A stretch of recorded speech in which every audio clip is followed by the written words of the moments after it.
खबरों का हो सार या हो बयानों के वार, देश भर का हाल बताएंगे हम बिना ब्रेक बेधड़क।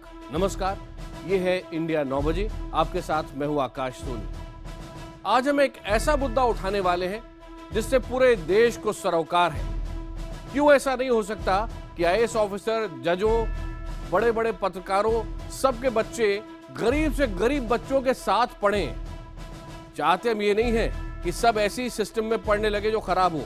हम ये पूछ रहे हैं कि सरकारी स्कूल का सिस्टम भारत में उतना अच्छा क्यों नहीं हो सकता जैसा कि चीन में है, अमेरिका में है, ब्रिटेन में है, रूस में है। इसी पर विस्तार से करेंगे बात, लेकिन पहले आज की टॉप 10 खबरें। 23 अगस्त को एनएसए अस्तर की वार्ता से ठीक पहले पाकिस्तान ने गहरी चाल चली है। सूत्रों के मुताबिक मंगलवार शाम को अलगाववादी और हुर्रियत नेता मीरवाइज उमर फारूक, सैयद अली शाह गिलानी और जेकेएलएफ के यासीन मलिक को पाकिस्तान उच्चायुक्त की तरफ से फोन करके दिल्ली आने का न्योता दिया गया है।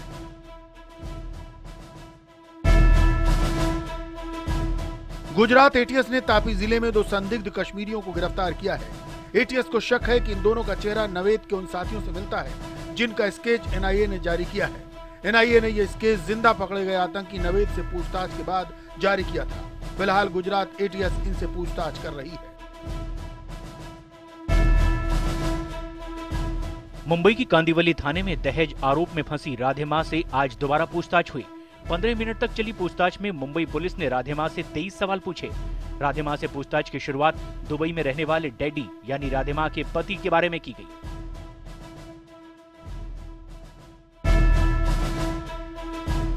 दिल्ली में बिहार सम्मान समारोह के दौरान नीतीश कुमार ने दिल्ली को पूर्ण राज्य के दर्जे का समर्थन करते हुए पीएम मोदी पर निशाना साधा। नीतीश के मुताबिक वो और केजरीवाल एक ही शख्स के सताए हुए हैं। उधर केजरीवाल ने भी बिहार को विशेष राज्य के दर्जे के मुद्दे पर नीतीश कुमार का समर्थन किया। समाजवादी पार्टी अध्यक्ष मुलायम सिंह यादव ने एक बार फिर बेतुका बयान दिया है। मुलायम के मुताबिक एक महिला के साथ गैंगरेप जैसी वारदात कभी हो ही नहीं सकती। मुलायम सिंह यादव ने ये बयान बदायूं बलात्कार कांड को लेकर दिया। मुलायम के इस बयान पर राष्ट्रीय महिला आयोग उन्हें नोटिस भेजने की तैयारी कर रहा है। दिल्ली के पीतमपुरा इलाके में बैंक ऑफ बड़ौदा की ब्रांच में आग लग गई। इस हादसे में एक पीओ की झुलसकर मौत हो गई। 27 साल के पीओ विपुल कुमार ने सब्जी मंडी ब्रांच से तबादले के बाद आज ही पीतमपुरा ब्रांच ज्वाइन की थी। बताया जा रहा है कि आग बैंक के एसी में शॉर्ट सर्किट की वजह से लगी थी। सुप्रीम कोर्ट ने उपहार अग्निकांड में आज अंसल बंधुओं पर 60 करोड़ रुपए का जुर्माना लगाया। 13 जून 1997 को दिल्ली के उपहार सिनेमा हॉल में फिल्म बॉर्डर के प्रदर्शन के दौरान आग लग गई थी, जिसमें 59 लोगों की मौत हो गई थी। सुप्रीम कोर्ट के फैसले पर उपहार त्रासदी के पीड़ितों के संगठन के अध्यक्ष नीलम कृष्णमूर्ति ने निराशा जाहिर की है।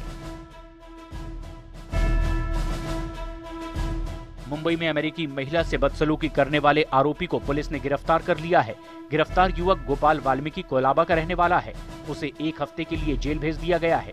सोमवार को अमेरिकी महिला मारियाना अब्दो ने आरोपी युवक का फोटो ट्विटर पर अपलोड कर दिया था, जिसके बाद मुख्यमंत्री देवेंद्र फडणवीस के आदेश पर मुंबई पुलिस हरकत में आई।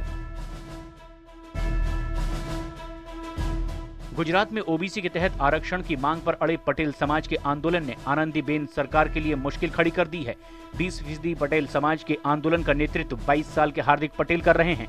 राज्य सरकार की तमाम कोशिश के बावजूद पटेल समाज 25 अगस्त को क्रांति रैली पर अड़ा है। उधर गुजरात सरकार ने मंत्री नितिन पटेल की अध्यक्षता में समिति बनाई है। जम्मू कश्मीर के डोडा जिले में एक स्कूल के बच्चों ने स्वतंत्रता दिवस पर राष्ट्रगान गाए जाने से रोकने पर टीचरों के खिलाफ जमकर प्रदर्शन किया। स्कूली बच्चों ने स्कूल से लेकर के डीसी दफ्तर तक मार्च निकाला। इस मामले की जांच के लिए डीसी ने 3 सदस्यों की कमेटी बनाने का आदेश दिया है। प्रायोजक है प्रकृति जैसी शुद्धता हमारी पहचान, MDH मसाले, the real spice of India.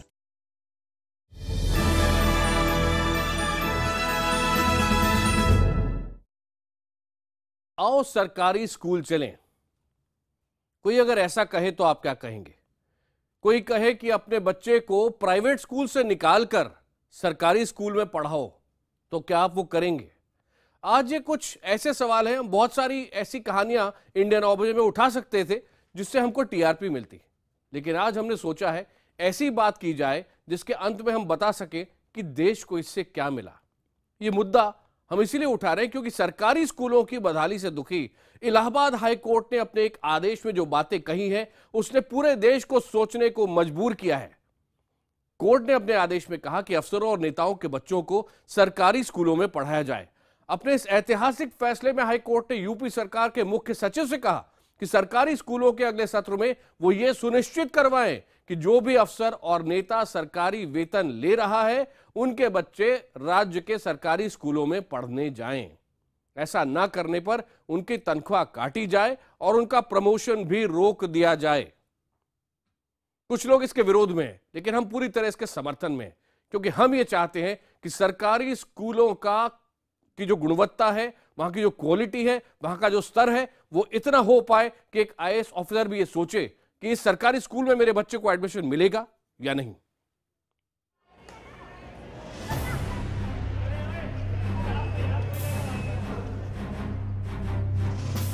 Uttar Pradesh में शायद ही कोई सरकारी अफसर या नेता होगा जिसका बच्चा सूबे के सरकारी स्कूल में पढ़ता हो। अफसर और नेता खुद को तो सरकारी मुलाजिम मानते हैं, लेकिन बच्चों की पढ़ाई के मामले में उन्हें सरकारी शब्द से सख्त परहेज है। इतना ही नहीं, नेताओं और अफसरों में तो बाकायदा इस बात की होड़ मची रहती है कि किसका बेटा कितने बड़े और महंगे स्कूल में पढ़ता है। बच्चे की मोटी स्कूल फीस और खर्चों से अफसर और नेता अपना सोशल स्टेटस जोड़कर देखते हैं। इन सरकारी मुलाजिमों को इस बात की परवाह नहीं कि सरकारी स्कूलों का हाल क्या है और उनमें बच्चों को कैसे पढ़ाया जा रहा है। उन्हें सरकारी स्कूलों की क्वालिटी से कोई लेना देना नहीं। इसी सवाल का जवाब तलाशने के दौरान इलाहाबाद हाई कोर्ट ने एक ऐतिहासिक फैसला सुनाया। अफसरों और नेताओं के बच्चे सरकारी स्कूलों में पढ़ेंगे। अगले सत्र से इस आदेश को लागू करे राज्य सरकार। ऐसा नहीं करने पर कटेगी तनख्वाह और रुकेगा प्रमोशन। हाईकोर्ट ने अपने फैसले में कहा कि सरकारी अफसरों और नेताओं के बच्चे सरकारी स्कूलों में जाने लगेंगे, तभी इन स्कूलों की हालत सुधरेगी। यूपी के मुख्य सचिव को दिए गए इस आदेश में हाईकोर्ट ने कहा कि ये फैसला सरकार से तनख्वाह पाने वाले हर शख्स पर लागू होगा। फैसला देते वक्त हाईकोर्ट ने कहा कि जब सरकारी अफसर और नेता अपने बच्चों को सरकारी स्कूलों में भेजेंगे, तब उन्हें इन स्कूलों की असल स्थिति पता चलेगी और तब वो इन स्कूलों को बेहतर बनाने की कोशिश करेंगे। और अगर वो ऐसा नहीं करेंगे तो उनके अपने बच्चों की पढ़ाई ही खराब होगी। अगर ऐसे लोग अपने बच्चों को प्राइमरी स्कूलों में नहीं भेजते पढ़ने के लिए, इनके खिलाफ दंडात्मक कार्रवाई की भी व्यवस्था हो। इसके लिए सरकार कानून में भी, नियमों में भी बदलाव लाए। अदालत ने आदेश एक जनहित याचिका पर सुनवाई करते हुए दिया। याचिका में कहा गया था कि सरकारी स्कूलों में काबिल शिक्षकों की कमी है और इससे शिक्षा की गुणवत्ता पर बुरा असर पड़ रहा है। कोर्ट ने अपने फैसले में कहा कि सरकारी स्कूलों की हालत में सुधार तब होगा जब इसे चलाने वाले लोग अपनी जिम्मेदारी निभाएंगे और सही तरीके से काम करेंगे। ये सामाजिक समरसता बढ़ाने में भी मददगार होगा। इससे आम आदमी के बच्चों को बड़े तबके के लोगों के बच्चों के साथ घुलने मिलने का अवसर मिलेगा। इससे उन्हें एक अलग माहौल मिलेगा जो उनका आत्मविश्वास बढ़ाएगा और उनके लिए बेहतर मौके पैदा होंगे। इसके जरिए हमारे समाज में जमीनी स्तर पर अच्छे बदलाव आएंगे। तमाम राजनीतिक दलों ने इलाहाबाद हाईकोर्ट के इस फैसले का स्वागत किया है। व्यवस्था की सारी बातें व्यर्थ हैं जब तक कि सबके बच्चे एक तरह के स्कूलों में नहीं पढ़ते। उत्तर प्रदेश सरकार बेसिक शिक्षा के लिए हर साल अरबों रुपए खर्च करती है, लेकिन राज्य के सरकारी स्कूलों की बदहाली किसी से छिपी नहीं है। हकीकत यह है कि नेता और अफसर ही नहीं बल्कि आर्थिक तौर पर सक्षम हर शख्स अपने बच्चों को निजी स्कूल में ही पढ़ाना चाहता है। तमाम योजनाओं और कोशिशों के बावजूद सरकारी स्कूल में सिर्फ उन्हीं परिवारों के बच्चे पढ़ने आते हैं जो निजी स्कूलों की मोटी फीस भर पाने में असमर्थ हैं। सरकारी स्कूलों में छात्रों की मौजूदगी की एक बड़ी वजह मुफ्त में मिलने वाला मिड डे मील भी है। ये विडंबना है कि शिक्षा के मंदिर में बच्चों को बुलाने के लिए उन्हें अच्छी शिक्षा नहीं बल्कि खाने का लालच दिया जा रहा है। ऐसे माहौल में इलाहाबाद हाईकोर्ट का यह आदेश स्वागत योग्य कदम है और इस पर गंभीरता से विचार करना चाहिए, क्योंकि ये फैसला हमारे एजुकेशन सिस्टम को नए सिरे से परिभाषित करने की ताकत रखता है। लेकिन सवाल ये भी उठ रहा है कि ये अदालती आदेश क्या लागू हो पाएगा? क्या राज्य सरकार इस फैसले के खिलाफ ऊपरी अदालत में नहीं जाएगी? हाईकोर्ट के इस फैसले के बाद उत्तर प्रदेश में बहस छिड़ गई है। मसलन क्या ये फैसला लागू हो पाएगा? क्या इस फैसले से स्कूल सुधर जाएंगे? लेकिन इस बहस के बीच एक बात तो साफ है कि आज़ादी के लगभग 7 दशक बाद भी उत्तर प्रदेश में गरीब बच्चों को है एक अच्छे स्कूल की दरकार। इलाहाबाद से आलोक मालवी के साथ शलभ मणि त्रिपाठी, लखनऊ, IBN 7। और सिर्फ उत्तर प्रदेश में ही क्यों, देश भर के सरकारी स्कूल देख लीजिए, उनकी जो हालत है उसको देखकर कौन सा IAS ऑफिसर ये चाहेगा, कौन सा जज ये चाहेगा, कौन सा व्यक्ति जिसके पास ठीक ठाक पैसा है वो चाहेगा कि उसका बच्चा सरकारी स्कूल में पढ़े। मैं खुद अपना उदाहरण देता हूं। मैं कह रहा हूं कि चाहे उत्तर प्रदेश के नेताओं और अफसरों की बात करें, चाहे आप पत्रकारों की बात करें, मेरी बेटी जब ब्रिटेन में थी तो वो सरकारी स्कूल में पढ़ती थी, लेकिन जैसे ही मैं यहाँ आया, भारत में आया, नोएडा में रहने लगा, तो मेरे सपने भी मैं ये नहीं सोच सकता था कि मैं एक सरकारी स्कूल में उसको पढ़ाऊंगा। कारण क्या है ये भी हमने समझने की कोशिश की है। अगर आप किसी निजी स्कूल में जाएं तो वहां आपको क्वालिटी मिलती है, कम से कम बुनियादी सुविधाएं मिलती हैं, सुरक्षा पर्याप्त होती है। अगर सरकारी स्कूलों में निजी स्कूलों जैसी सुविधाएं मिलने लगे तो फिर क्यों नहीं हम सब अपने बच्चों को सरकारी स्कूल में ही पढ़ाएंगे। ये कारण समझना जरूरी है। सरकारी स्कूल से तौबा क्यों की जाती है? सरकारी स्कूलों में बुनियादी सुविधाओं की कमी है, इसमें कोई शक नहीं। क्लासरूम अच्छे नहीं है, अच्छा फर्नीचर नहीं है, पीने के पानी की व्यवस्था नहीं है, टॉयलेट जाने के लिए बच्चों को दिक्कत होती है, बच्चों की सुरक्षा से जुड़ा डर अभिभावकों को होता है। पेरेंट्स ये भी जानते हैं कि अच्छे टीचर सरकारी स्कूल में आमतौर पर नहीं मिलेंगे और कई जगह तो टीचर मिलेंगे ही नहीं। निजी स्कूलों में बच्चों को पढ़ाना हाई सोसाइटी के लोगों के मन में भी एक स्टेटस सिंबल जैसा माना जाता है। आलम यह है कि मनचाहे स्कूल में बच्चों को दाखिला दिलाने के लिए पेरेंट्स अपने रसूख का इस्तेमाल तो करते ही हैं, कई बार गलत तरीके भी अख्तियार करने से बाज नहीं आते। आपको याद होगा दिल्ली में कैसे नर्सरी एडमिशन में घोटाले का मामला सामने आया था, जिसमें लोग लाखों रुपए देकर अपने बच्चों का दाखिला निजी स्कूलों में करवा रहे थे। लेकिन सवाल यही है कि आखिर निजी स्कूलों में ऐसा क्या है जो सरकारी स्कूलों में नहीं मिलता। यहां भी हमने रिसर्च करने की कोशिश की कि आखिर क्यों हर शख्स अपने बच्चों को निजी स्कूल भेजना चाहता है। बेहतर बुनियादी सुविधाएं, up to date education system, ये सब बच्चों को मिलता है। साथ ही साथ बेहतर माहौल मिलता है, अच्छे टीचर मिलते हैं और एक कॉम्पिटिटिव एनवायरनमेंट मिलता है, प्रतियोगी माहौल जिसमें बच्चा बेहतर और बेहतर बनने की कोशिश करता है। इलाहाबाद हाई कोर्ट का फैसला जनहित से जुड़ा हुआ एक ऐतिहासिक फैसला है। आपको उत्तर प्रदेश के सरकारी स्कूलों की बदहाली के बारे में अब बताते हैं, जिसके कारण हाई कोर्ट को ऐसा आदेश सुनाने के लिए मजबूर होना पड़ा। जूनियर बेसिक स्कूल में 40,000 टीचरों की कमी है। अब सोचिए 40,000 टीचरों की कमी सिर्फ जूनियर बेसिक स्कूल में। सीनियर बेसिक स्कूल में 2,70,000 टीचरों की कमी है। सरकारी स्कूलों में पढ़ने वाली छात्राएं सुरक्षित महसूस नहीं करती। छात्राओं के साथ यौन उत्पीड़न और रेप की वारदातें जो पहले से होती थी, जिनके बारे में चिंता थी, वो और बढ़ने लगी हैं। सरकारी स्कूल में पढ़ने वाले बच्चे आर्थिक रूप से कमजोर ही लोग होते हैं जो वहां भेजते हैं अपने बच्चों को। गरीब पेरेंट्स की शिकायत पर कोई सुनवाई नहीं होती। सरकारी स्कूलों में लड़कियों का ड्रॉप आउट रेट भी इन्हीं कारणों से ज्यादा है। केंद्रीय विद्यालय एक ऐसा एक्सपेरिमेंट है जो देश में सफल रहा है, उनसे सीखा जा सकता है। पूरे देश में 1100 केंद्रीय विद्यालय हैं और तकरीबन 12 लाख बच्चे इनमें पढ़ते हैं। सरकारी होने के बावजूद केंद्रीय विद्यालयों ने एक अलग साख बनाई है। एक बेहतर इंफ्रास्ट्रक्चर है, स्कूलों में अच्छा माहौल है, प्रतियोगिताओं के जरिए अच्छे टीचरों का चयन किया जाता है, शिक्षा की क्वालिटी में लगातार सुधार करने की कोशिशें की जाती हैं। बड़े अफसरों से लेकर चपरासी तक के बच्चे केंद्रीय विद्यालय में पढ़ते हैं। हर तबके के बच्चों के साथ होने के कारण समाज में एक समरसता भी आती है। आमतौर पर हर मामले में तुलना के लिए विकसित देशों की तरफ देखते हैं, लेकिन शिक्षा क्षेत्र के मामले में विकसित देशों के आंकड़े भारत के एजुकेशन सिस्टम से एकदम अलग हैं और ये हमें सोचने को मजबूर करते हैं। अमेरिका के एजुकेशन सिस्टम को बहुत अच्छा माना जाता है, प्रभावी माना जाता है। वहां से कई नोबेल पुरस्कार विजेता उसी एजुकेशन सिस्टम से निकले हैं। लेकिन अमेरिका में सरकारी स्कूलों की मांग निजी स्कूलों से कई इलाकों में ज्यादा है। इतने अच्छे हैं कुछ सरकारी स्कूल। कुल मिलाकर भी अगर देखा जाए तकरीबन 1 लाख सरकारी स्कूल अमेरिका में है, इनमें 5 करोड़ बच्चे पढ़ते हैं। सरकारी स्कूलों में तकरीबन 40 लाख टीचर हैं। इसके मुकाबले निजी स्कूल अमेरिका के देखिए, निजी स्कूल सिर्फ 40,000 है, इनमें 50 लाख बच्चे पढ़ते हैं। सोचिए 5 करोड़ सरकारी स्कूल में अमेरिका में और 50 लाख बच्चे निजी स्कूलों में, और निजी स्कूलों में 4.5 लाख टीचर हैं। इसी तरह ब्रिटेन की भी बात करें तो वहां के सरकारी स्कूल में मुफ्त शिक्षा दी जाती है। 12th तक आपको एक भी पैसा देने की जरूरत नहीं है अपने बच्चे को पढ़ाने के लिए। और ऐसा भी नहीं है कि ब्रिटेन के बस गरीब परिवारों के बच्चे ही वहां पढ़ते हैं। ब्रिटेन की 93% बच्चे 93% सरकारी स्कूलों में पढ़ते हैं, सिर्फ 7% बच्चे निजी स्कूलों में पढ़ते हैं। ये पहली बार नहीं है जब सरकारी स्कूल की पढ़ाई और बुनियादी सुविधाओं की कमी पर सवाल उठे हैं।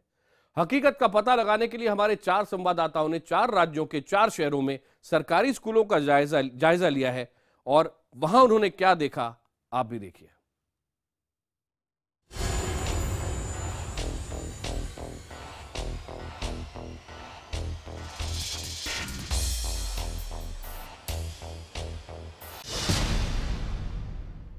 बात सरकारी स्कूलों की चली है तो हम आपको ले चलते हैं लखनऊ के सबसे वीआईपी इलाके में बने इस सरकारी स्कूल में।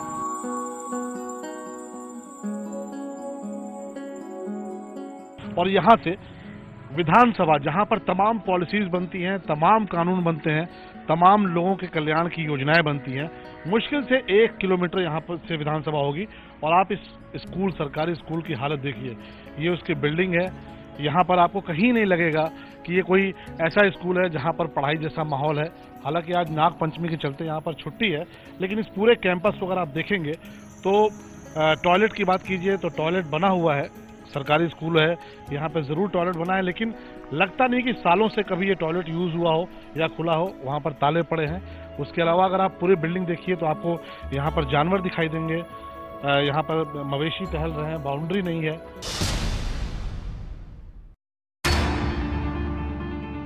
खड़े हैं पटना की posh colony, new Pataliputra colony में। आप देख सकते हैं कि मेरे चारों तरफ एक बड़ी बड़ी इमारतें हैं जिसमें अपार्टमेंट हैं, लेकिन अपार्टमेंट के साथ ही एक कूड़े का ढेर है। आप इसको भी देख सकते हैं। इसके अलावा जब एक कूड़े के ढेर से आप अपने बाईं ओर देखेंगे, बाईं ओर देखते चले जाएंगे तो आपको नजर आएगा एक शिक्षा का एक ऐसा सच जो कम से कम बिहार जैसे शिक्षा के लिए इतिहास में मशहूर स्टेट में उम्मीद नहीं की जा सकती। मेरे पीछे आप देख सकते हैं कि एक प्राइमरी स्कूल है, प्राथमिक स्कूल है, जिसमें आज बहुत तेज बारिश होने के बावजूद बच्चे यहाँ पढ़ रहे हैं। एक झुग्गी नुमा क्लासरूम है जहाँ पे शिक्षक बच्चों को पढ़ा रहे हैं। प्राथमिक स्कूल है ये। पहले ये स्कूल इस पेड़ के नीचे चलता था, इसके बाद में बिल्डिंग बन गई। ये बिल्डिंग जरूर बनी है, लेकिन इस बिल्डिंग में से पानी टपकता है। टीन की छत है जिसमें पानी टपकता है, और 2 ही कमरे हैं, जबकि ये मिडिल स्कूल है, यानी 8 कमरे होने चाहिए। इस वजह से 3 क्लासेस यहाँ पर खुले के अंदर, गैलरी के अंदर बैठकर पढ़ाई करती है। यानी कि पूरी की पूरी जो मिडिल सेक्शन है, जिसमें 5वीं, 7वीं और 6ठी क्लास गैलरी के अंदर बैठी है, यही टीचर बैठे हुए हैं।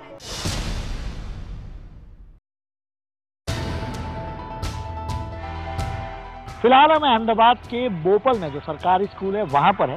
ये दरअसल प्राइमरी स्कूल है। यहाँ पर बिल्डिंगें अच्छी हैं, आप देख सकते हैं। जो नॉर्मल सरकारी स्कूलों में देखा जाता है ऐसी बिल्डिंग नहीं है। यहाँ पर पक्के मकान हैं। ये 5वीं कक्षा का कमरा है, यहाँ पर बच्चे अभी पढ़ रहे हैं, आप देख सकते हैं। ये 5वीं कक्षा का, बिजली है, पंखे यहाँ पर हैं बच्चों को पढ़ने के लिए।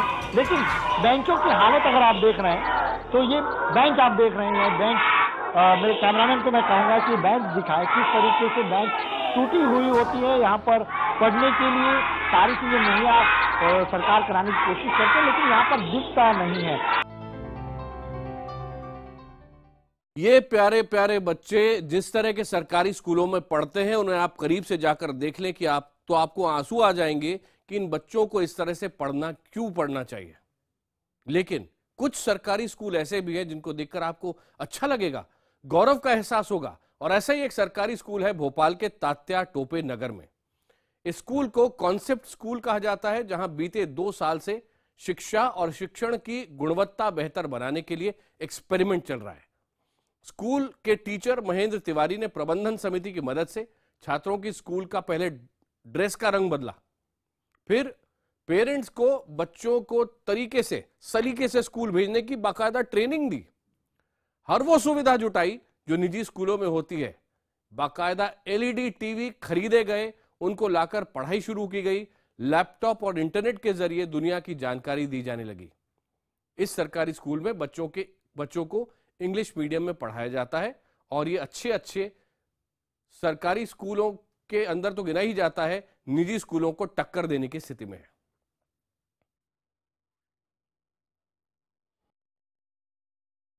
इंग्लिश मीडियम स्कूल्स में अपने बच्चों को पढ़ाना चाहते हैं और इस कमी को देखते हुए हम लोग ने प्रयोग के तौर पर आज से 2 साल पहले यह विद्यालय प्रारंभ किया था। उसमें state bank of India, rotary club और जिन टीचर्स ने हमें पहले कॉलेज में पढ़ाया है उन्होंने और हमारे स्टाफ के सदस्यों ने और मैंने स्वयं अपने वेतन में से कुछ हिस्सा जो है हम लोगों ने तय किया कि हम 5 या 10% हिस्सा प्रति माह इस विद्यालय पर खर्च करेंगे। और अब सरकार की ये योजना है कि प्रत्येक ब्लॉक में एक इंग्लिश मीडियम स्कूल होगा। भोपाल के इस कॉन्सेप्ट स्कूल से एक आशा बंधती है कि सरकारी स्कूलों का कायाकल्प हो सकता है। और हमारा मानना है, IBN 7 का मानना है कि इलाहाबाद हाईकोर्ट का फैसला कई मायनों में अहम है। इस फैसले ने बदलाव का एक मौका दिया है।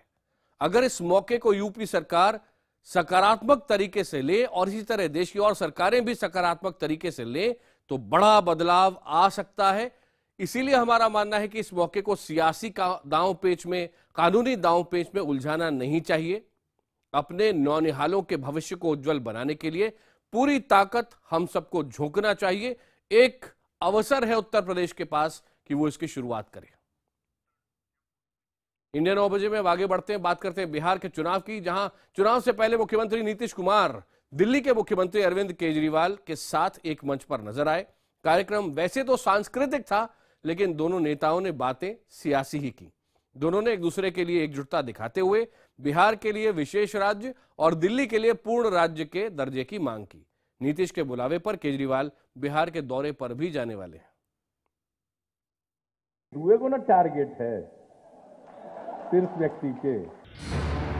इस दोस्ताने को बयान करने के लिए नीतीश कुमार की बस ये एक लाइन ही काफी थी। दिल्ली सरकार के बिहार सम्मान कार्यक्रम में नीतीश खास मेहमान थे। मंच था संस्कृति और सम्मान का, मगर बातें पूरी सियासी। केजरीवाल से हमदर्दी दिखाते हुए नीतीश ने केंद्र सरकार पर हल्ला बोला। जाहिर है निशाने पर मोदी ही थे। हम लोगों को बताते हैं कि दुए को ना टारगेट है सिर्फ व्यक्ति के, तो हम लोग क्या करेंगे? जितना बन पड़ेगा एक दूसरे की सहायता करेंगे और क्या करेंगे। दिल्ली के मुख्यमंत्री अरविंद केजरीवाल पहले भी मदद के लिए नीतीश कुमार की तारीफ कर चुके हैं। एक बार फिर उन्होंने भ्रष्टाचार मिटाने में नीतीश को मददगार करार दिया। चुनाव से पहले बिहार के लिए स्पेशल पैकेज पर नीतीश की बात को आगे बढ़ाते हुए केजरीवाल ने तंज कसा कि क्या मोदी बिहार को खरीदने गए थे। प्रधानमंत्री जी के इस तरह से बिहार की बोली लगाने पे बड़ा दुख हुआ। क्या वो बिहार को बेचने के लिए गए थे? क्या वो बिहार के लोगों को खरीदने के लिए गए थे? हालांकि दोनों की एक करीबी बीजेपी को रास नहीं आई। बीजेपी ने अपने ढंग से चुटकी ली।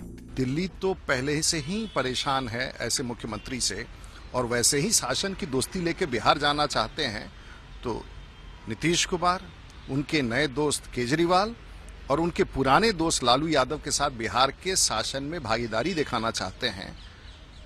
बिहार का दुर्भाग्य कभी इतना नहीं हो सकता जितना नीतीश कुमार के नेतृत्व में अब होने जा रहा है।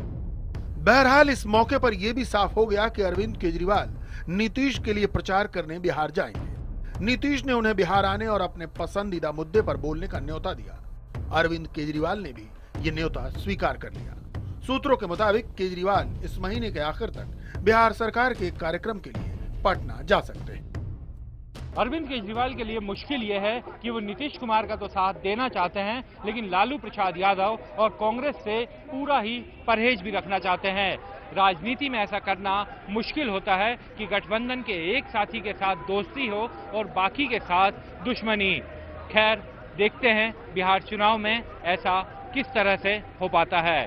कैमरामैन सुनील सागर के साथ विक्रांत यादव, दिल्ली, IBN 7। इंडिया 9 बजे में आज इतना ही।